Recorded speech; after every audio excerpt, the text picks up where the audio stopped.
Hello and welcome to another episode of the FemiNinja Project, and thank you so much for tuning in. I really appreciate it.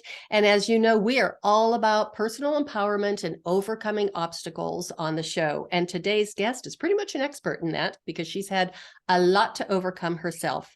Her name is Bobbi Kahler. She is an entrepreneur, an author, leader, speaker, athlete, resilient survivor, and mental fitness life coach. She is also the host of the UnYielded Podcast, which is about thriving no matter what obstacles and challenges life throws our way. Her book is titled Travels of the Heart, Developing for Leadership. I can't read my own writing. Bobbi, what is it? It's Travels of the Heart, Developing Your Inner Leader. Okay, I'm going to have to stop writing with my feet and start watching my penmanship. And so she is also, as I said, the author. She has overcome many life challenges herself, including a severe speech impediment and an illness which had only a 3% chance of survival. Bobbi is now on a mission to help others thrive in life, no matter what they are facing. She believes we can all write our own story, and she's going to tell us how. Bobbi, thanks so much for being here and welcome to the show. Thank you, Cheryl. I've been looking forward to this interview quite a bit. I have too. We tried and we missed it once, so this is kind of like our second time. You are a very busy lady. Yes, I am. I've got a lot of stuff going on. You do, and you travel quite a bit too.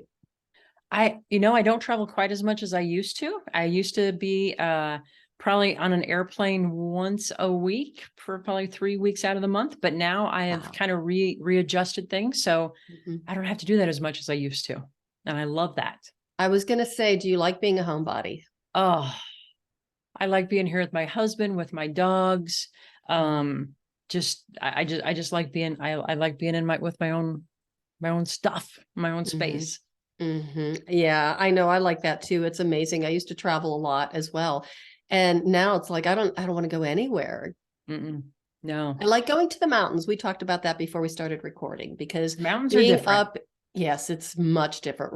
The Rocky Mountains here in Colorado, to me, that's where I really feel like I am home, even though I can see them from my house. Once we're up there, I smell the air, the trees, and just being there gives me such a sense of peace. Yeah. There's something about nature that that's my jam. That's my good space. So tell us how you became a resilient survivor and an athlete. Have you always been an athlete? I have always been an athlete. I was very much a tomboy as a kid. And I had a sister, one of my older sisters, her name's Nanette. Nanette played semi-pro softball. And then, And not only did she played like, I think she went to the world tournament 5 times and she was the MVP each time. Oh my goodness. She was amazing. And so growing up, she's 7 years older than I am. I always wanted to play sports, and Nanette's unusual. She's one of these people that when she steps on any court or field or whatever that might be, she's going to be the best. She's just inherently a great, great athlete. I was never that person. I could become pretty good, but I had to work my tail off to become good. And I actually think that has served me well because I don't have the expectation, like when I started cross country skiing, for example, I spent a lot of time on the snow, and I don't mean on skis. I mean on the snow because I kept falling. But because of that, it's like, okay, well, this is just part of learning. So it doesn't discourage me. It's just like, okay, this is something I just have to practice. I have to learn I need to learn what the skills are and take it from there. But I've always been an athlete, and it's always, it means something to me to be an athlete. Well, that really speaks to your perseverance. Yeah. But see, the perseverance is something that I have a lot of. And I think interestingly enough, with perseverance, part of that is I have a high degree of self-efficacy. And I think that fuels the perseverance because you mentioned the speech problems.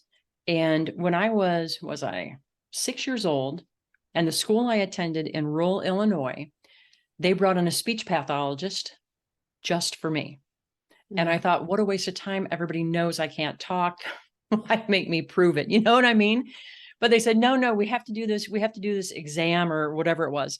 And I don't remember all the things I had to do. But one of the things that they had me do, I sat down with the speech pathologist, and he had me recite the Star Spangled Banner. So he would say a line from the Star Spangled Banner, and I would just have to say it and I have to sing it. Thank goodness, because I'm not very good at that either.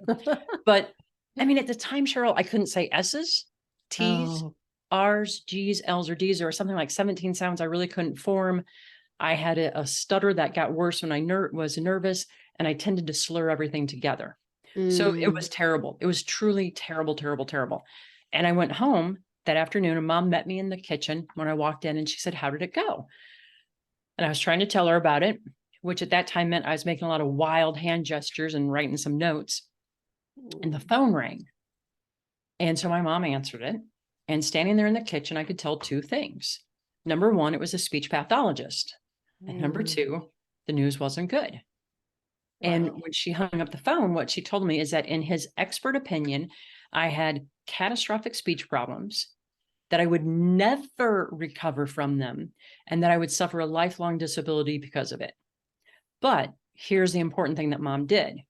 When she told me that, I think she realized, like, oh my goodness, here's a 6-year-old kid, and this is this heavy sentence that she's diagnosis.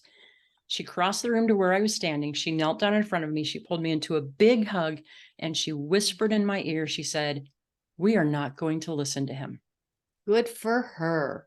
Yep. And she said, because you never let someone else tell you what you can or cannot do. And that became, both my mom and dad, they always told me, you can do anything you put your mind to.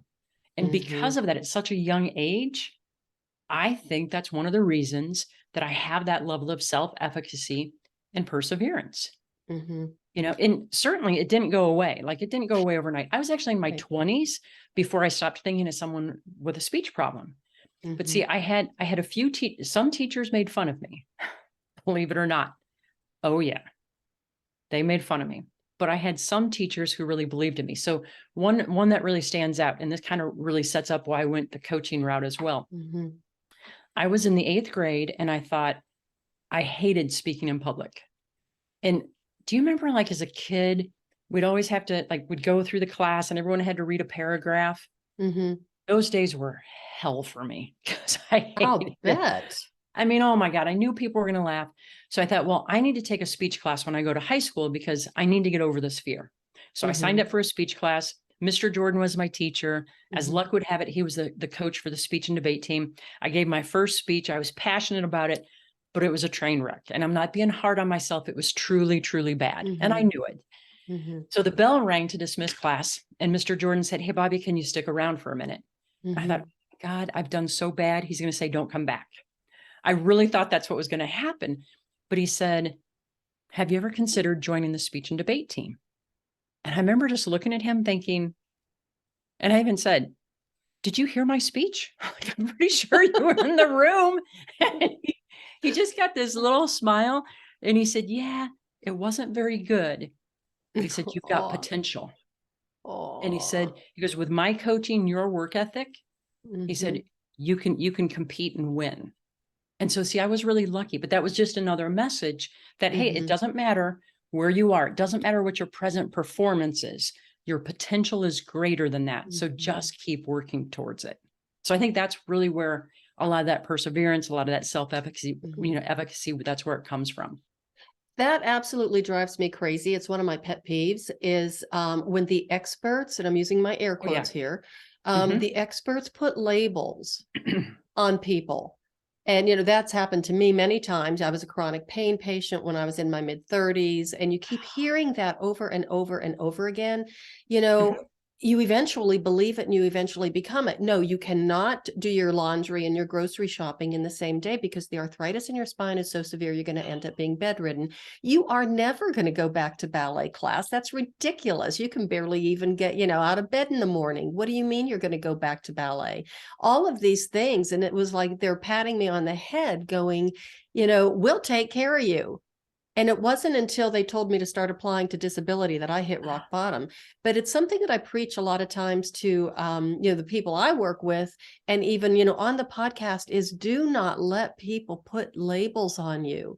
So your mother was absolutely brilliant for That she planting was. that seed right there and saying, no, we're not going to do this. This is not the life that you're going to have. Even if you had to struggle with it, That's okay. that's all right. And That's I dare okay. say that experience, not only with your perseverance, gave you some incredible problem solving skills. Oh, absolutely. Because it actually led me to have a better vocabulary. Mhm. Because if I got blocked on one word, I knew 3 others that I could probably say. But the thing too, and this is something else that mom did, and this goes to, we know about growth mindset. Mom didn't know about growth mindset. This was a long, long time ago.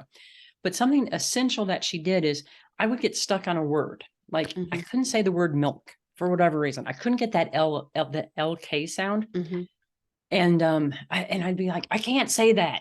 And she's like, no, you can't say it yet. Mhm. And that is one of the most powerful framings we can have. And even to this day, when a challenge presents itself, and I'm like, God, I don't know the best way to handle this. I think, no, Mhm. you don't know the best way yet. Yet.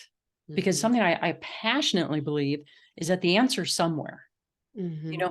Like for example, when the doctor told me, this was back in 2003, August of 2003, he said, Bobbi, based on what we know so far, we think that, the people who have this, roughly 3% of them will experience a full recovery. And people say to me all the time, they're like, well, why didn't that discourage you when you heard that 97% of people wouldn't recover? And I'm like, I never heard that. Mhm. I heard 3% would. And so Mhm. to me, that meant I need to find those 3% or the doctors who treated them, because Mhm. the answer is somewhere. I don't have it yet, but that doesn't mean I can't find it. So basically, you just switched the script Yeah. Yeah. and focused Absolutely. on the possibilities. Yep. There is a possibility. And Mhm. the other thing that happened there, because you asked me about being an athlete. Mhm. So sometimes I'm dense, apparently, because when he said that about the 3%, Uh-huh. I kid you not, my first question back was, okay, but when can I go for a run again? Because I was an avid runner. And he said, Bobbi, I think you're going to have to accept that your days of being an athlete are over. And just inside me, I was like, oh, no, no, no, no, no, no. I've always been an athlete. I will always be an athlete. Mhm. I don't know what that's going to look like right now, but I will be an athlete. And Mhm. that goes to something that part of my graduate degree, I got to study with Richard Boyatzis. Mhm. And Richard is amazing. He's a genius. He's Mhm. written books like Resonant Leadership. He's one of the leading emotional intelligence researchers out there. But Mhm. he came up with a framework. It's called the intentional change theory, the ICT for short. Mhm. And part of what drives it when we're trying to have sustained change is Mhm. to really hone in on what is our ideal self. Mhm. And part of my ideal self is being an athlete. So Mhm. even though I didn't know how that could look, I knew I wasn't willing to give up on it. Mhm. You know what I mean? Like, no, this is part of who I am. And because it's part of who I am, I'm not going to give up on that. I'm not going to accept that I can't get a different outcome, because Mhm. I think I always thought that there were more possibilities, to go back to Mhm. what you said, focus on the possibilities. Mhm. Wow. So I would also have to, dare I say, that you really have tenacity of spirit. Yeah. That's a very kind way of saying it. Some people might say really spunky, Mm. but I Well, like tenacity. I could say the term that I use for myself, which is incomparable stubbornness, and I wear that, proudly. Proudly. Um, but yeah, it's that spirit of nobody is going to run my life for me. Oh no, I mean, that is I'm absolutely going to right. take the reins. I'm going to take charge, because once you hand that authority over to somebody else, you have lost all control. You have lost your own power. That's right. That's right. I truly think, and this comes from an experience I had when I was 23. Um, I really think the most powerful thing we can do is say, I don't need someone else to rescue me. I am my own rescuer. Right. And at 23, it was on New Year's Eve. I was on the road to nowhere, right? I mean, I was working 2 jobs. I was barely keeping my head above water. I was eating tuna fish and macaroni salad Mhm. 5 nights a week because that was cheap. It was New Year's Eve. I worked both my jobs. I came home to my little dark, lonely apartment. I was sitting on the couch. I thought, how in the world did my life end up this way? Mm. And the answer was your life is a reflection of the choices that you've made so far. And at Mm. first that kind of irritated me. I was like, that's not fun. But I think in my 23-year-old heart, I think I wanted someone that I could blame. And I thought, no, Mhm. there is no one to blame. But Mhm. then I also thought, my God, how hopeful is that?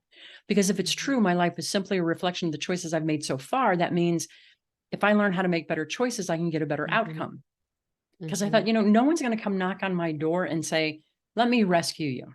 Mhm. It's not going to happen. But then I thought, wait a minute, I don't need someone to do that. I can do it Mhm. You because can rescue yourself. I can rescue myself because I think that is the ultimate Mm. hopeful, empowering thing. I can do Mhm. that. I don't want someone else saving me in air Mhm. quotes. You know what I mean? Mhm. Oh, yeah. Yeah. I love those epiphanies. I call them mental head smacking moments. Yeah. It's almost like a 2x4 comes out of nowhere and just whacks you across the head. And it's like, oh, it's been there. The answer has been there all along. I just wasn't paying attention to it. And that's Yep. basically what happened, when I was given that horrible prognosis. And I went home and hit rock bottom for a few days. And then again, the mental head smacking moment was like, wait a minute. I need to figure this out for myself. Not only is my medical team not helping me, they're making me worse. And for someone who was a medical professional at the time, I mean, I've been in medicine for 40 years, it was a real big shock to me. Yeah, I Yeah. was a respiratory therapist for 17 years and then went back to school, got Wow. my master's in PT. So yeah, long Wow. time of taking care of people, but you learn a lot along the way and you learn that you don't want anybody taking care of you. Mm-mm. No. What I hear there in your story, and it sounds like a little bit what happened for me, is it seems like you didn't waste or spend time arguing or, like, why did this happen to me? Because it's so easy for us to do that. Mhm. Well, I did. I was actually it was I was a chronic pain patient for 2.5 years. Oh So my God. along the way, yes, I was going, what did I do wrong? Why did this happen to Oh, me? How can I fix this or how can I get out of this horrible situation that I'm in? And yeah. of course, when I was asking for help, it was, take these pills, do these stretches, even though they didn't work, do these stupid exercises, which really didn't help. And, all of these things is like, why am I doing this? And don't work full time, you can't go to ballet class, don't do your grocery shopping. There's all these things that I could not do. And as I was spiraling down more and more and more, it was, that again, the epiphany came when that doctor told me, my horrible, future. And it was like, I don't want this life. I don't Mm-mm. deserve this life. And my husband doesn't deserve it. I have to figure this out for myself. And I did. And I stopped Yeah. taking all the medications, stopped doing the stupid stretches, fired my entire medical team. And the only thing I added was acupuncture. And I taught myself how to move again without pain. Boom. Yeah. But that's So huge. basically, it is huge, but basically, it's your story as well. The answer is inside each and every one of us. Mm-hmm. And we Yep. have to be our own expert. We do. That, I think, Cheryl, it also goes to back what we were talking about with the labels earlier, because not only do Mhm. we start to believe the labels, but other people believe the labels. Absolutely. And Like, and it creates this victim not mentality, but it does even with the other people around you yeah. that, oh, poor you have to deal with this the rest of your life. Well, I'm so glad I'm not you, all of Yeah. those things. Yeah. But then And it's just noise. it's just noise. And I shared this with you before we started recording, but my dad was in the hospital for several weeks and he Hmm. passed away a couple of weeks ago. But one of the things that frustrated me with his last hospital stay is I took him in because he was severely agitated and like Hmm. cognitively something happened and we still Yeah. don't really know what. but the lead diagnosis was something about, I don't know, delirium or something like that. And it's like the first two doctors, that's all they looked at. And I'm like, but you're not understanding. Like he's in agony, like his belly, something was wrong. And finally, the third doctor, I'm like, hey, before you look at his chart, will you look at the patient? And so he sat and he shook my dad's hand and he started talking to him and he's like, something is wrong with his belly. And I'm like, thank you. But and I'm not blaming the doctors, but too often we see a label and that's all we see. And I think we're more than labels. All of it. We're more than a first of label. all, I congratulate you for being such a wonderful advocate for your dad when he was in the hospital. I mean, I know how hard it is. And I know how frustrating it is too. And when, like you said, the first two, they came and they looked at the chart. And that's the first thing we do as medical professionals. Once again, I'm using those air quotes, is we look at the chart. And then we already have a preconceived notion of what we're going to walk into when we walk into the room. And when I had my private physical therapy practice, I'd have clients come. I didn't have patients, I had clients. And they would say, would you like me to bring my records? Would you like me to bring these test results? And it's like, no, I don't want you to bring anything but yourself. Yeah. Because I don't want any of that influencing me one way or another, even subconsciously. You just come in, we're going to talk, and then we'll go from there. That's right. What this reminds me of, have you heard of the Pygmalion effect? I have, and I don't remember what it is. Okay, so Dr. Rosenthal was I believe he was at Yale. This was way back in 1959. And he did a series of studies with school children. And what he did is he had two groups. One was a group of children who were underperformers and troublemakers, in air quotes. And then the other group were high performing students. So what they did is they took the two groups and they switched them to an entirely different school, entirely different teachers. The teacher that was getting the troublemakers, that teacher was told, man, you're getting the best of the best. These kids are wonderful. They're great students. They're eager to learn. The other teacher that was getting the high performers, that teacher was told, you're really getting, kind of the worst. What happened to their performance? They switched. And that study's been in different ways, performed many, many different ways, different times, different groups. And what they found is that we will perform to the level of the expectation of our leader, whether that's a parent, a coach, a doctor, whatever. 90% will perform to the level of that expectation. 5% do better, 5% do worse.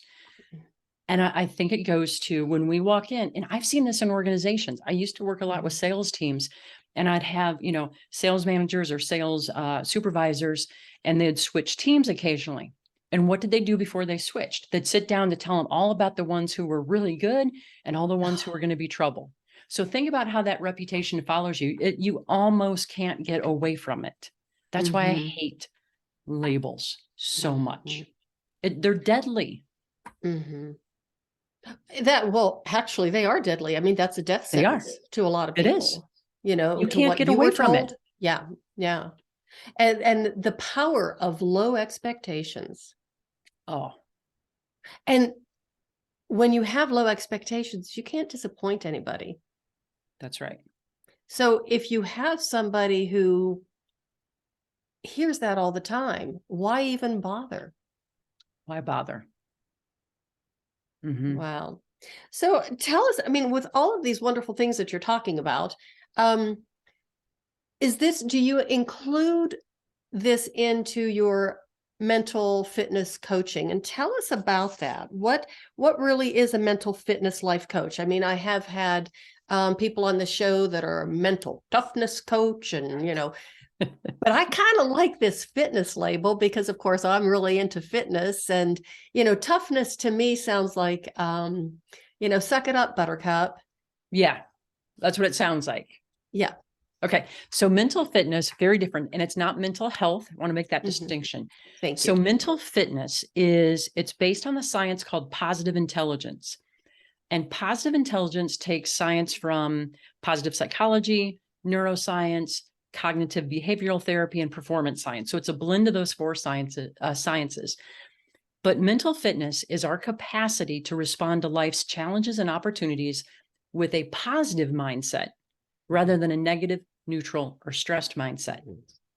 What's important about that is if we're in a negative, neutral, or stressed mindset, the part of our brain that gives us access to creativity, to problem solving, to possibilities, to learning, that part of our brain is shut down. We literally do not have access to our best resources. So when we are in a positive mindset, that's when we do have access to all of our best resources. And so what mental fitness is, it's a program, it's a 6-week program. It's app-based with coaching involved. And it's a way to learn to build our self-command muscle. It's a way to build up our sage muscle. And our sage muscle is, think about the creative side of our brain. And also there's something called the saboteur interceptor. And what a saboteur is, and I see you smiling on this. Do you know this term? Oh, I know about self-sabotage. You betcha. That's right. That's right. So what the neuroscientists have shown is that we have 10 saboteurs. And we don't usually have all of them, but there are 10 out there. And a saboteur is basically our automatic ways of thinking, feeling, or acting. So something happens and we have an automatic response to it. And like, for example, one of my saboteurs is pleaser. You know, so it's always like, I don't want to let somebody else down, you know, and pleasing other people. That's great until it's taken too far. And then we start to sabotage ourselves. But the universal saboteur is the judge. We judge ourselves, we judge others, and we judge circumstances. And that is the one that it's universal. And I always thought, well, I don't think I have a very active judge. And then I went through the program and I'm like, oh my goodness, I do. My other big saboteur is hypervigilant. I'm one of those people that, you know, if worry were an Olympic event, I'd win the gold. And I used to wake up at 2, 3 o'clock in the morning, couldn't go back to sleep, couldn't turn my brain off, all that kind of stuff. 2 weeks into the program, if I did wake up in the middle of the night, I could shift and I could go back to sleep. So it's pretty powerful. But and the reason it's called mental fitness is these are muscles that we can build just like we can in physical fitness. But we just don't know enough of, you know, up until recently, we didn't know enough about how to do it. And it just makes it simple, makes it easy. So I want you to go over the 4 sciences again. I only caught one, neuroscience, because I'm a huge fan of neuroscience, and there's many reasons why. But so it's neuroscience, and what are the other 3? So there's cognitive behavioral science, psychology, performance psychology, and then positive psychology, which is the study of human flourishing. Okay. And what really interested me there is that's what my grad degree was based in. So it's like, oh, this is a nice overlay. So with the performance psychology, I mean, is it exactly what it says, is the ability to, you know, perform well and using your mental fitness. Notice I didn't say toughness, to be able to do that and accomplish that. So I want to go back to the positive mindset, because I know that mindset is a huge buzzword now. But it really is an art. I mean, it's not, oh, just think happy thoughts, which, you know, no, it's an art and a science that you really need to develop and practice. Yes. And I have to say, the whole thing, you know, just think positive thoughts. And I'm going to say this, even though I'm a very grateful person, but when someone's going through a tragedy and someone says, just be grateful, that's actually toxic. Yeah. They call it toxic positivity, because if it's not about just think happy thoughts, that's a Band-Aid, right? And we know that a Band-Aid doesn't cure. It doesn't solve. So it is an art and a science, and it's, oh my gosh, there's so much to it. There really is, because it's like not saying, like, the sage perspective. Okay. That is that almost everything except for death of a loved one or death of a pet. But other than that, everything can be turned into a gift and opportunity. That doesn't mean it's good, that what happened is good. It means that it can be turned into a gift and opportunity. One of the examples that they talk about in the program is Christopher Reeves, when he was thrown from the horse and he broke his neck, right? No one's going to say that was a good thing. He turned it into a gift by the work he did for spinal cord research. The woman who started Mothers Against Drunk Driving, right? No one's going to say that losing her daughter, I think it was her daughter, to a drunk driver was a good thing. What she did with it became a gift. On my podcast, I had Charlotte Johansson, I think is her last name. No, Charlotte, I'm blanking on her last name for whatever reason, but she was one of the mothers from Sandy Hook. Oh, her 5-year-old son was killed, right? Is that like one of the most painful things a human can imagine? That is not a good thing. There's nothing positive about that. What she's done now is she has formed a movement called Choose Love. And she's going to schools and she's teaching kids about how to, when they're bullied or they're suffering emotionally, how they can find peace or how they can use emotional intelligence to overcome that. Because the person who was a shooter had been bullied, and she's like, his story will make you cry because he was so tortured and no one knew how to help him. So see, that's an example of, that's not a good thing, what happened, but she turned it into a gift. So does that make sense? Absolutely. Absolutely. Gosh, what a story. I want to go back to that toxic positivity, because this actually relates to something we were talking about before we started recording. Was that toxic positivity is almost a form of shaming someone. Yes. Diminishing their experience, marginalizing them somehow. Completely. So did you want to address that at all? Yeah. And I don't know if people do that because they're uncomfortable. They don't know what to say. They want you to feel better so they can feel better. But so 2 years, well, you know this, you're from Colorado. 2 years ago, when the East Troublesome fire came through, went right through Grand Lake, 198,000 acres burned. Yep. In the space of a couple of days. Our house was right in the path, right? We were there the night when we had to evacuate. We could see the fire. There's one road in, one road out. It was terrifying. And we were lucky. 28 of our neighbors lost their homes. Our home was intact. Wow. But almost everything around us was gone. And you go through something like that, and it is traumatic. It's something that we'll never forget. Right. And right away, people were like, wow, but you should just feel lucky because your house was okay. And this is the thing. The people who lost their houses, you know what people said to them? Well, you should be grateful because at least you're okay. Yeah. Yes, we are okay. And yes, I am grateful that my house is okay. But that doesn't take away the whole experience. So instead, to be able to sit with someone and say, and it's okay to say, I can't imagine. I can't imagine what you're going through. But when we try to rush someone through whatever that feeling is, and it might come from a very good place, I'm trying to help. But people have to go through their stuff at their own pace. Exactly. You know what I mean? And it doesn't have to be something that big either. It can be, someone's bummed because they lost their job or they have a bad boss, whatever it is. But even this is something I think we don't give enough attention to. We call them negative emotions. Anger, right? Anger is quote unquote a negative emotion. And actually, an emotional intelligence would say nothing's negative. Some things make us feel negative, right? But anger, for example, is a really great data point. If we feel angry about something, it's because probably there's been a boundary, there's been a cross, there's been a transgression, there's been something like that we need to do something about.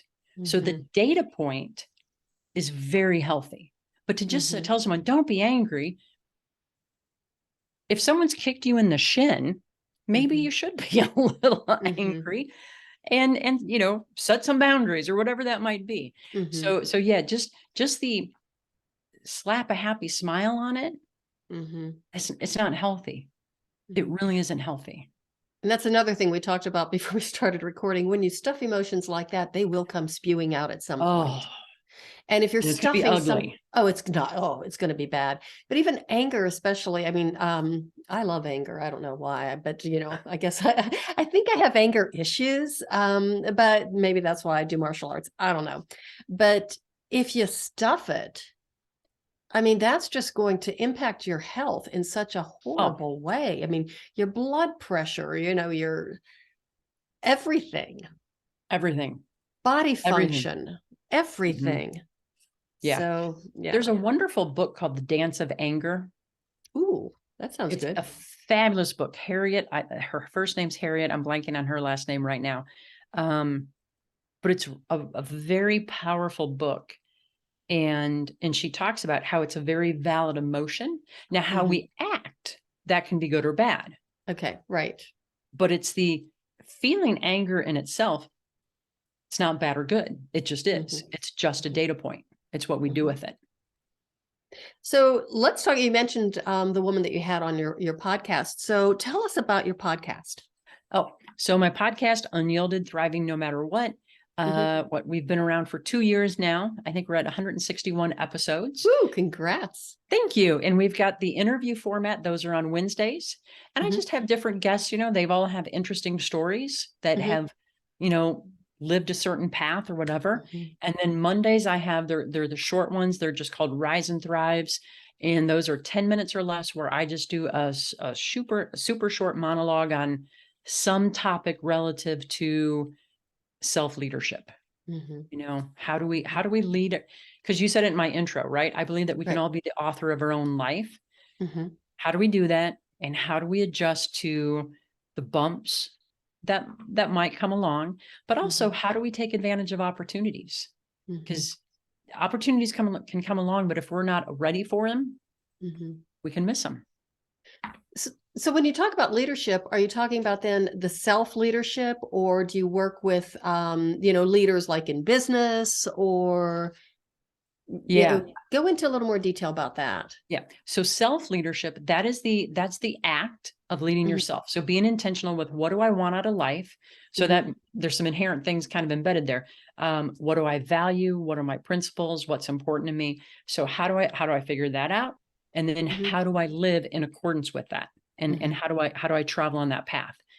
And to your question about do I work with leaders, I used to do quite a bit of work with sales leaders, and I mm, still do some work there, but that's really more in terms of how do they lead their team? How do they coach mhm. their teams?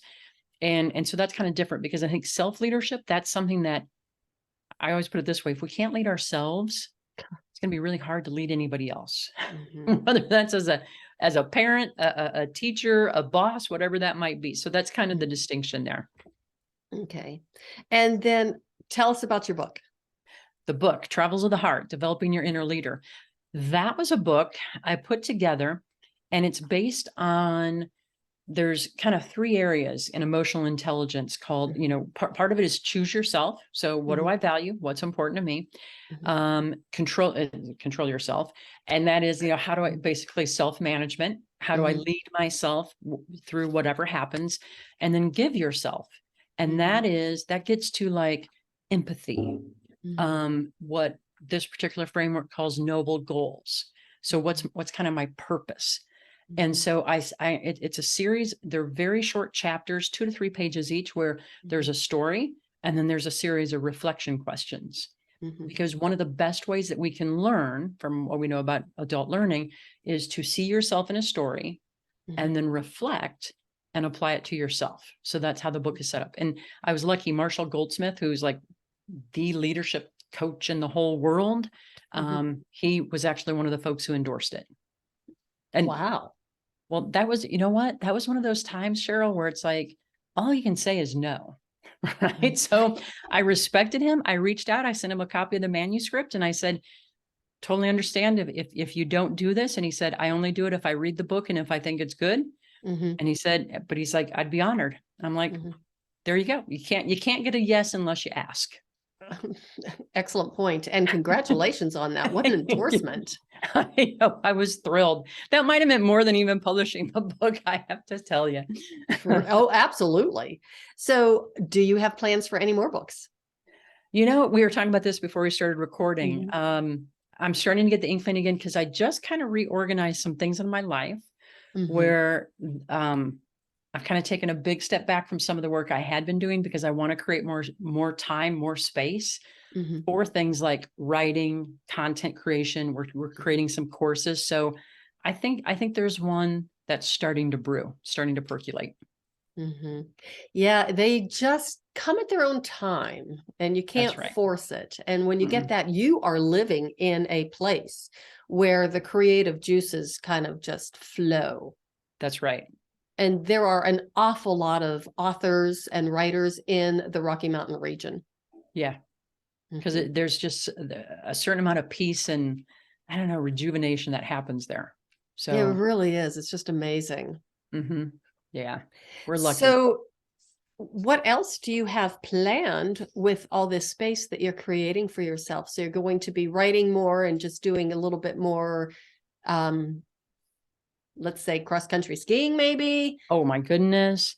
December during cross country ski season, I am out almost every single day. The days I don't go cross country skiing, we take the dog snowshoeing. I love snow. I've always loved the snow. So there's that. I love to cook, so we'll be doing lots of that. I want to make some more pasta. I want to play around with that a little bit. I like making homemade pasta. And the other thing we have on the horizon for the business is just creating courses because Mhm. as a coach, when I was working in corporations,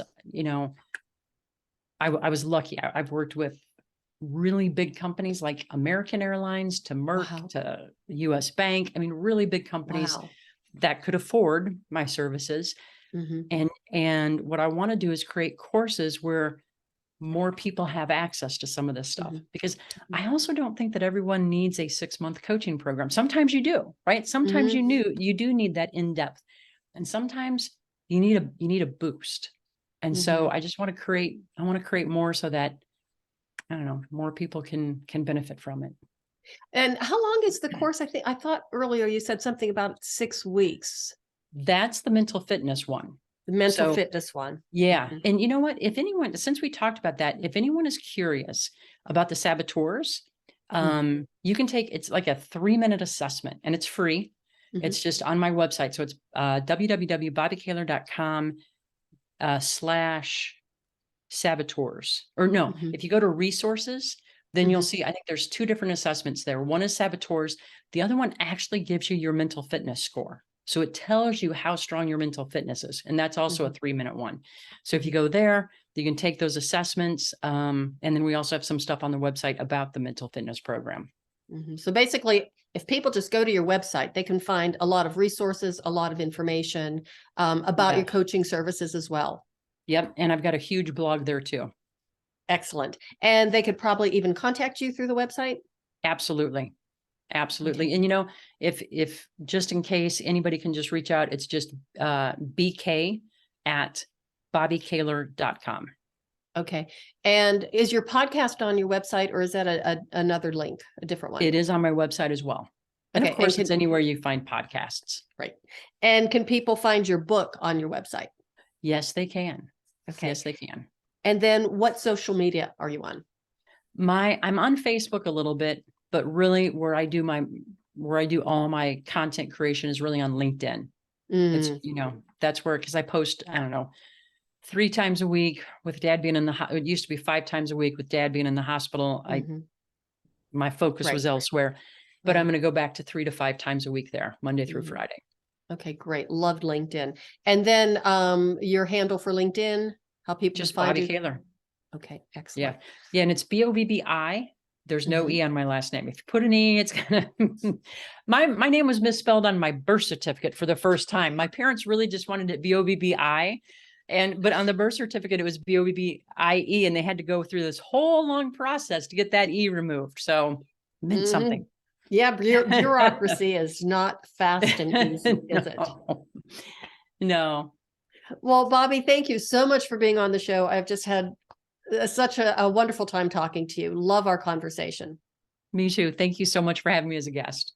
And then I have just, if you have one final like pearl of wisdom, one main thing that you've already given us so much to think about, but one last pearl of wisdom that we can kind of like chew on over the next couple of days.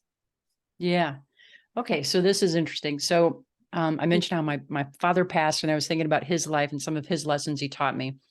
And one of the best ones is, if something's bothering us, Mm-hmm. either do something about it or find a way to let it go. Mm. Because I was in my 20s, there was something that bothered me, and I was complaining and complaining and complaining. After 3 days, he's like, look, you're driving yourself crazy, and you're driving everybody else around you crazy. Either Mhm. find a way to do something about it or find a way to let it go. And as I That look back is, at that, that's that's excellent advice. it's perfect, isn't it? It's so simple, but it's so powerful. Yep. That's my dad. That was my dad. Well, I am so sorry for your loss. And, Thank you. I thank him for his service, because he was Yeah. a Korean War War vet. vet. And so Mhm. I'm sure you're very proud of him, and I'm sure he's very proud of you. Thank you. And I am. Excellent.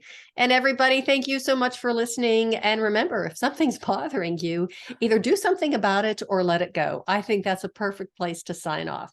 So thank you so much for listening. And that is the way of the FemiNinja.